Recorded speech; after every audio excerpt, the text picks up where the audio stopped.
Well, I can remember using a PC 35 years ago, and I felt very proud to be one of the first users of a PC. Is it safe today? Have we cracked security? So why have we not cracked security after 35 years for what was once an unconnected machine? Is it because we're stupid? Is it because we haven't bothered? Is it because there's no investment going into it? Well, of course, you know none of that is true. The inventors of PCs and operating systems and the software have invested billions of protecting what is a relatively simple device by today's standards. So here we are, some 35 years on, and we are talking about all things sensing, all things connected, all things intelligent. We are talking of robotics, we are talking of artificial intelligence. So would anyone like to hazard a guess when we will be able to say, we have cracked security on this digitized world? Anyone want to run a betting book on the century that we might get to that? But that's the challenge that we have. The technology and the innovation is cumulative. We are building idea and innovation and inventiveness on top of previous technology. And that will never stop. If you go back to the old mechanical era, the steam engines, if you go back to the combustion engine, to some level of automation, to analog, Gordon Bennett, I'm showing my age now with an analog slide, to digitization, to, would you say we're in the data area now? Or what's going to be after data? Sensing, artificial intelligence. In a moment of boredom this morning, I had the TV on and I was watching either CNN or BBC talking about retail artificial intelligence, where they were scanning the body language of people going into stores to predict whether you are going to be a shoplifter. Now, I was thinking, I wonder what the GDPR implications are about that. But there are new ways that people are thinking that we can't anticipate every potential risk that people are coming up with. And we've heard every speaker talk about international laws, international standards, international certifications. Because unless we get that base in, then we will not keep track and keep up to date with what's going on. You know, new technologies, new opportunities, new threats. I won't teach Granny to suck eggs in terms of this. But I saw a statistic that says at one of the conferences, I think it was the CES in Las Vegas, the vast majority of companies there, startups, were coming from a small number of cities. Some cities are inventing hundreds of thousands of startups a year. Now, in those startups, there are well-meaning, passionate, intelligent people who are trying to change the world, the next platform. And of course, the legislators, and we've heard from our friends in the commission, the legislators have to get ahead of the curve. And it's almost impossible for them to do that because they don't see what the innovation or the invention is coming in 5 or 10 years' time. But let's look at this in terms of what does it mean to everybody? Because we're at the end of the food chain as a vendor when it comes to security.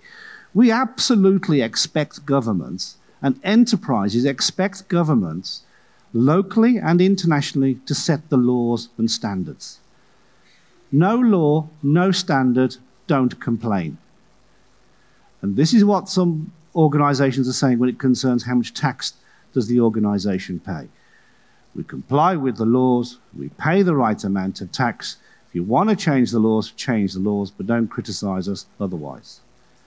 So governments have this complex policy and framework role to make sure that they are setting the legal framework. But how can they set the legal framework if you can't predict the future? I used to work in government for just under 8 years. And our objective was not to be prescriptive on the legal framework, because we knew, give it a year or 2 years, it's out of date. And therefore, if it's not prescriptive, it becomes generic. Well, if it's generic, what does it actually mean? And this is the trade-off that you're always trying to battle with when you're in government on how to set a law, how to set a policy. And I was listening to my friend here, and we've discussed this before over dinner in terms of GDPR. GDPR gets criticism, well, it's interpretive.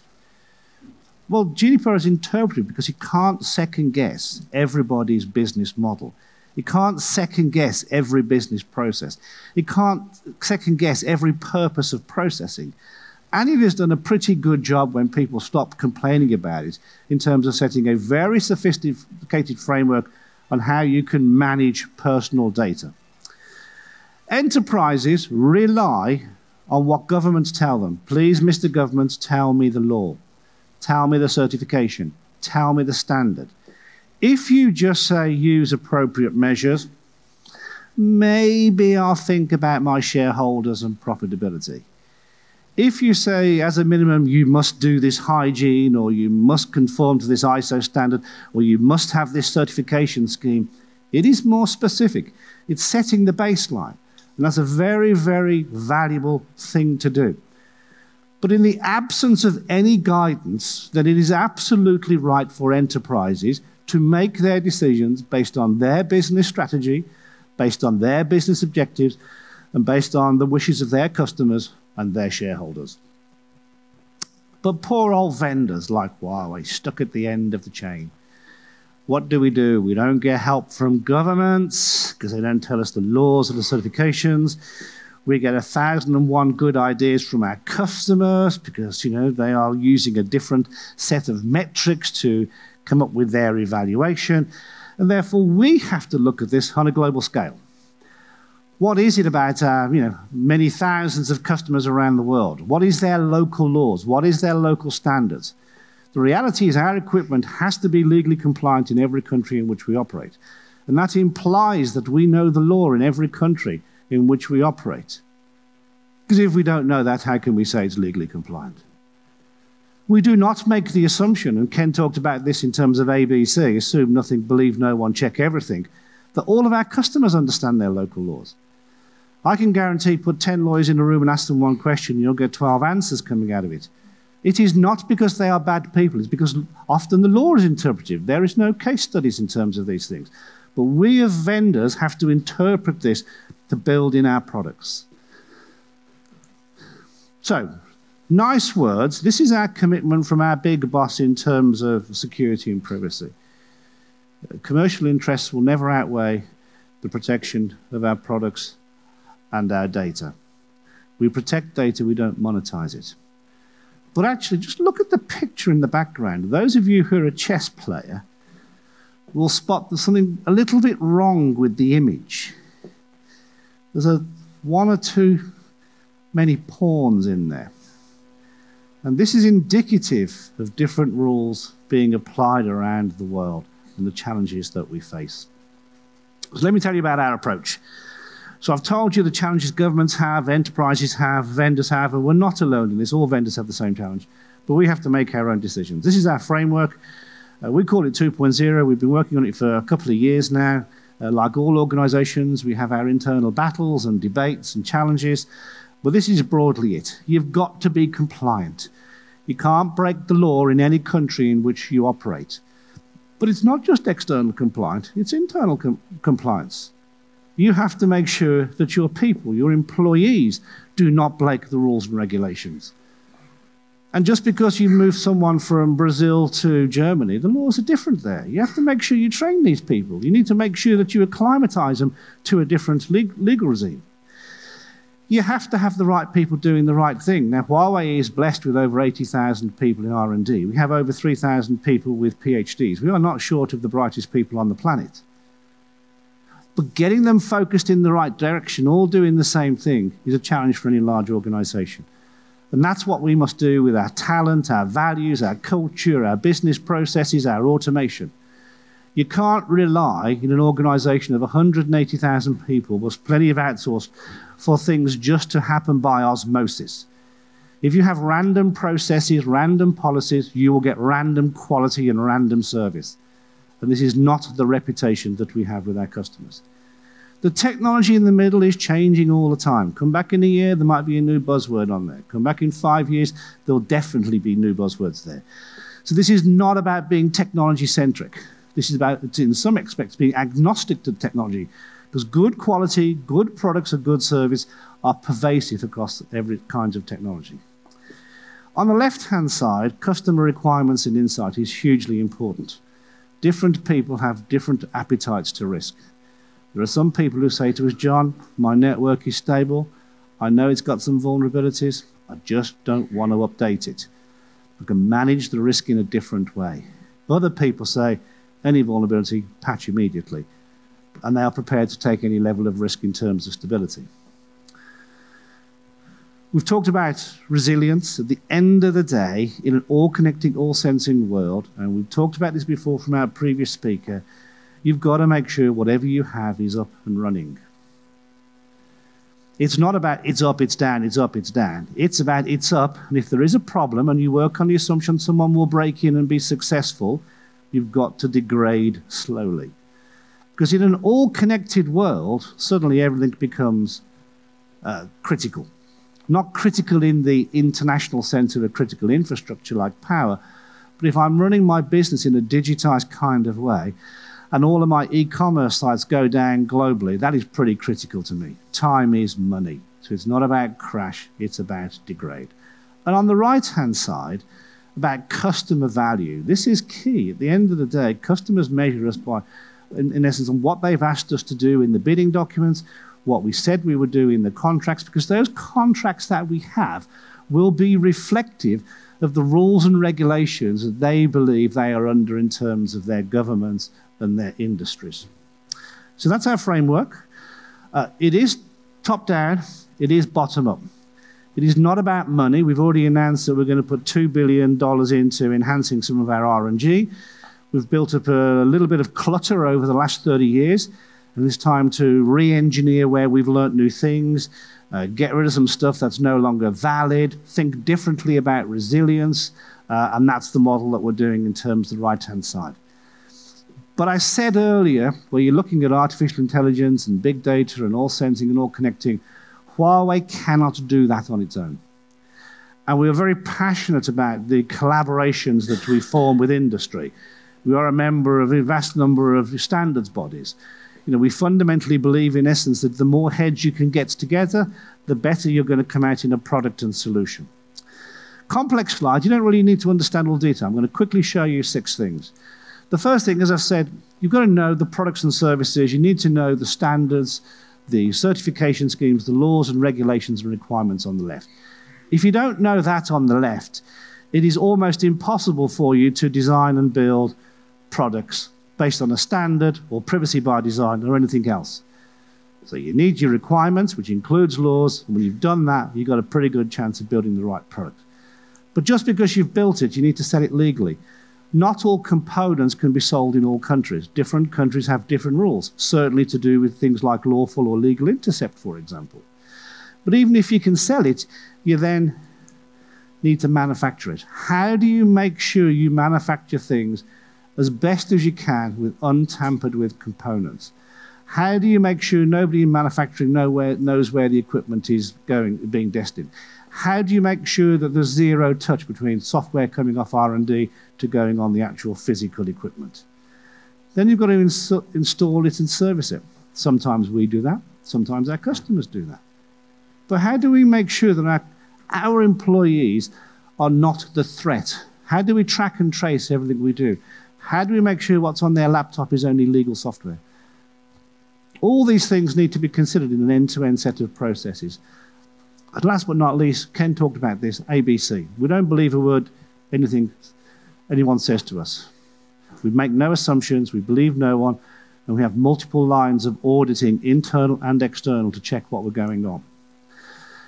And security for us and privacy covers every part of Huawei, to the way we employ people, to the way that we scrap servers, to the way we move data around the world.